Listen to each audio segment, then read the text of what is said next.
Muito obrigado, Sr. Presidente. Cumprimento todas as senhoras e os deputados. Cumprimento em nome do Parlamentar do PSD o Sr. Ministro e o Secretário de Estado. Sr. Ministro, o Secretário de Estado da Valorização do Interior, numa entrevista a sábado, edição de 31 de janeiro de 2019, questionado se comparativamente com 2016 hoje era mais fácil pegar no telefone e ligar a um Ministro ou Secretário de Estado para lhe falar sobre uma questão do interior, respondeu, e passo a citar, não.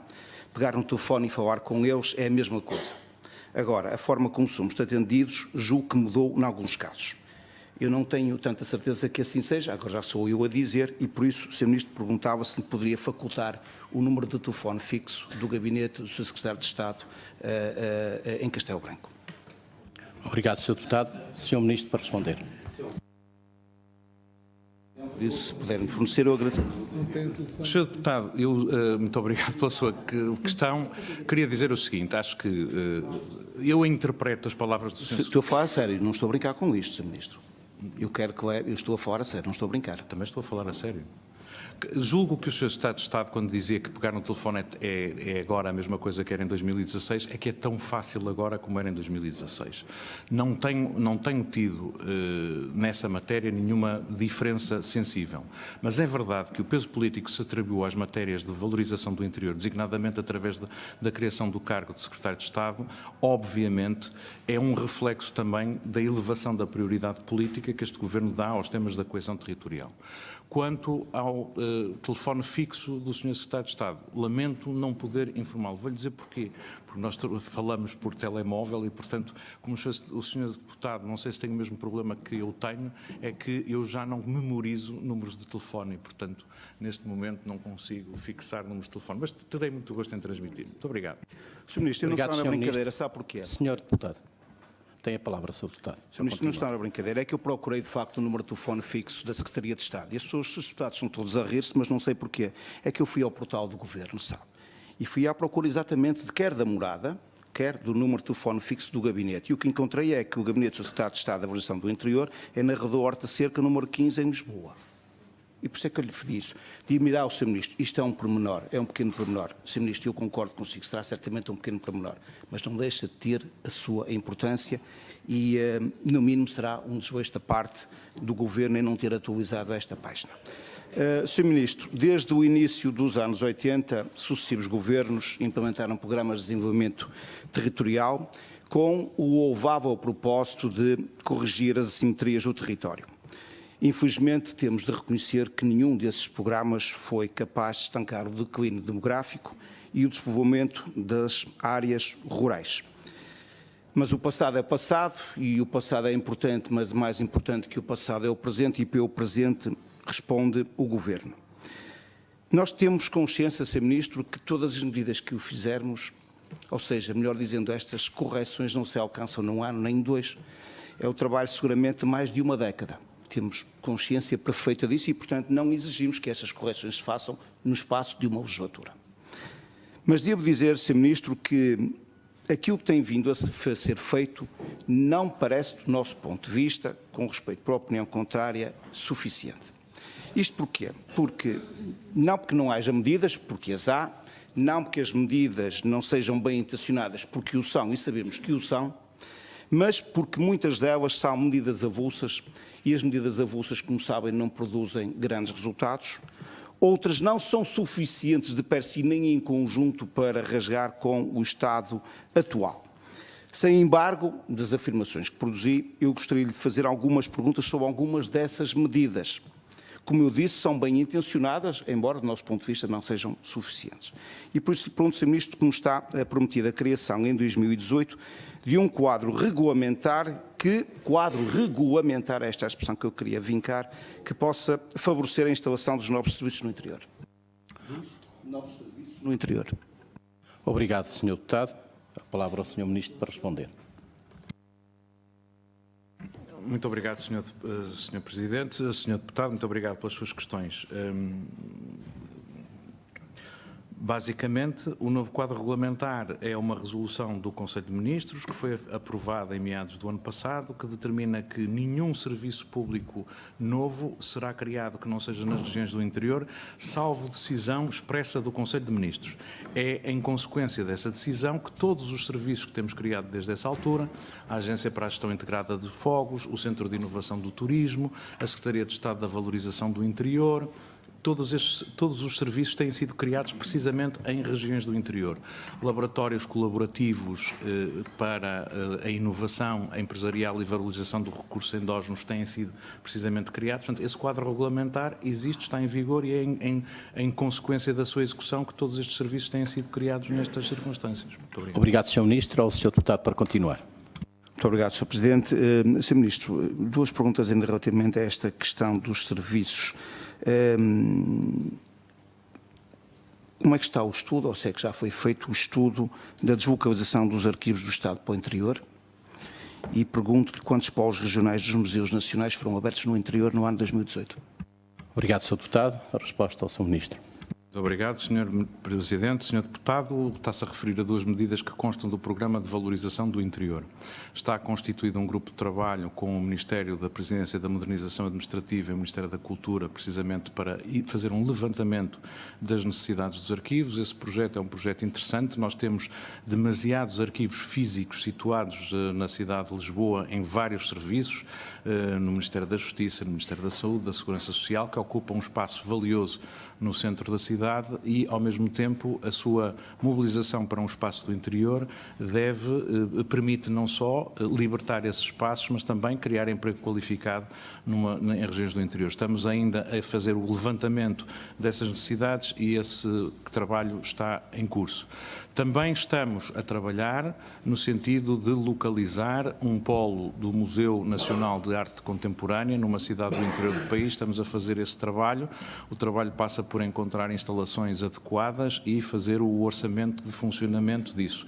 A ideia será que, mantendo-se a direção artística no quadro de um museu nacional, possa parte do espólio passar a ter um ponto de exposição permanente noutra região do país. Muito obrigado.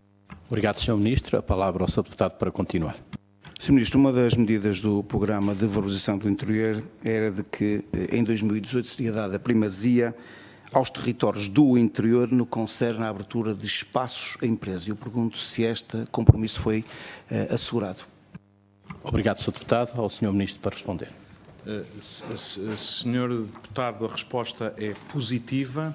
Eu julgo que espaços a empresa que foram criados nesta legislatura no interior do país foram, sobretudo, acentuados nos territórios do interior.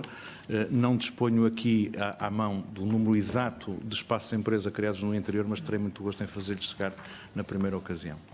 Obrigado, Sr. Ministro. Ao Sr. Deputado Jorge Paulo Oliveira para continuar. Ministro, a resposta que eu tenho, mas poderá estar incorreta, é de notícia de jornal e, portanto, poderá não corresponder à verdade, é que dos 21 protocolos celebrados no dia 9 de abril do ano passado, desses 21, 13 eram, melhor dito de outra forma, 8 eram municípios do interior e 13 não eram municípios do interior. Portanto, eu diria que não foi dada primazia ao interior, é exatamente o contrário.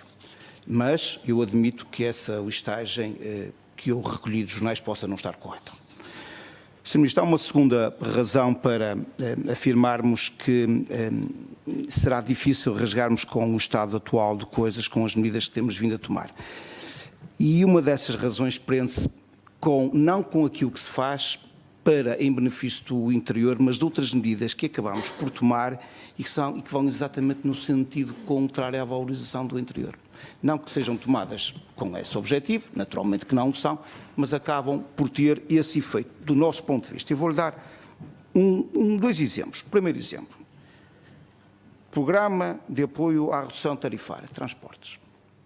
Sr. Ministro, num dossiê tão sensível como é a distribuição de subsídios para este nível, a Grande Lisboa recebe o dobro do dinheiro por passageiro atribuído ao Grande Porto e recebe 3 vezes mais que o resto do país. 3 vezes mais que o resto do país. Eu pergunto, Sr. Ministro, se é assim que se valoriza o interior? Se é assim que se valoriza, de facto, as pessoas que vivem no interior, que com o dinheiro dos seus impostos, porque é dos seus impostos, pagam os transportes de Lisboa e de Porto que não têm e que não usam, e pagam ou não pagam, ou melhor dizendo, pagam os seus transportes, poucos que têm no interior, porque ainda por cima não serão subsidiados da mesma forma que são os de Lisboa e Porto. Na entrevista que o Sr. Secretário de Estado deu à revista Sábado, e que aliás faz manchete, não há lei que não passe por ele. Dizia o Sr. Secretário de Estado que uma das coisas que já conseguimos é que toda a legislação é avaliada nesta Secretaria de Estado na perspectiva da vantagem ou desvantagem que terá a sua implementação pelo interior.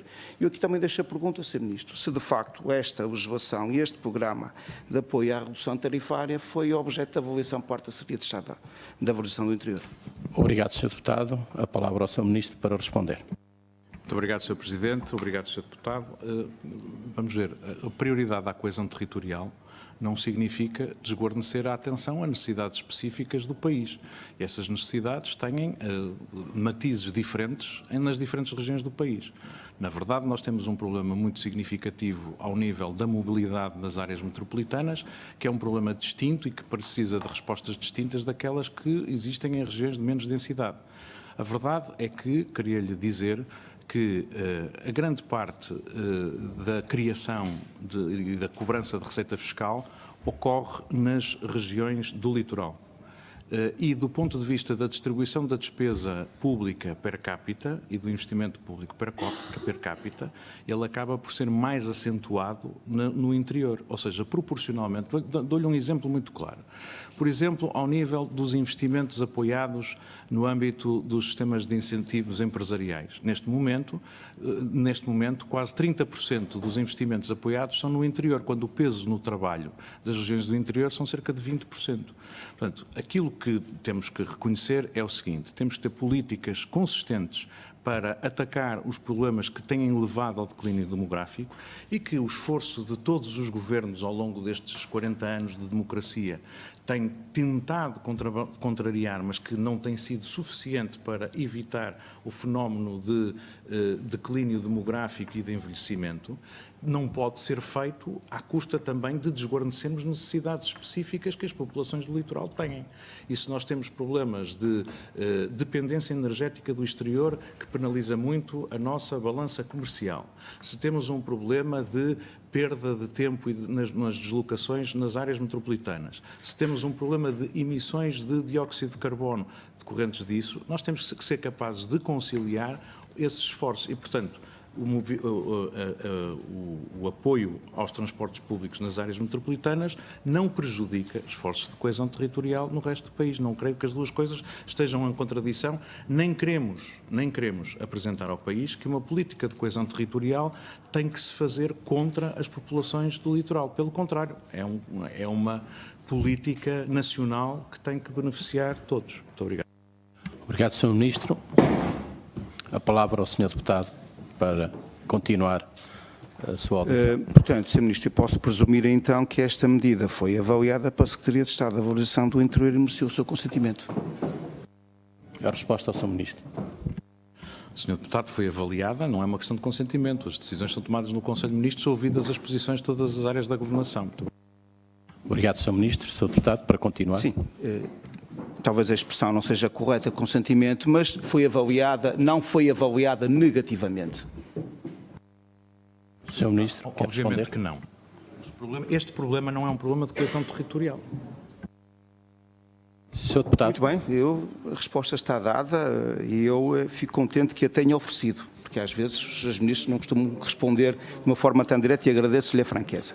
Sr. Ministro, um segundo exemplo prende-se com o Plano Nacional de Investimentos 2030. Eu vou ler aqui um conjunto de afirmações produzidas pelo Sr. Presidente do Turismo Centro, que é uma entidade regional que, como sabe, engloba 100 municípios do centro do país.